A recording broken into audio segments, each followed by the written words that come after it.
એક દિવસ કૈલાસ પર બાલ ગણપતિ એક લાડુ લઈને બેઠા હતા।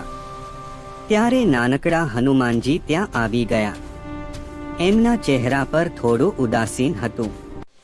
ગણપતિએ પ્રેમથી પૂછ્યું, બજરંગ, શું થયું? હનુમાન બોલ્યા, હું આખો દિવસ લોકોની મદદ કરું છું, પણ આજે કોઈએ ધ્યાન જ આપ્યું નથી।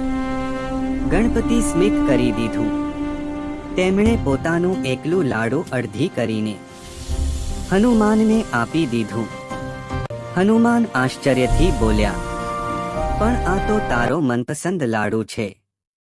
ગણપતિએ કહ્યું, જે દિલથી સેવા કરે છે તે સાથે વહેંચવું એ જ મારું સૌથી મોટું લાડુ છે। હનુમાન ખુશ થઈને લાડુ ખાય છે અને બંને મળીને આકાશમાં એક નાનું દીપક પ્રકાશિત કરે છે। નિશાની કે જ્યારે ગણપતિ અને હનુમાન સાથે હોય ત્યારે દરેક ઉદાસી દૂર થઈ જાય છે।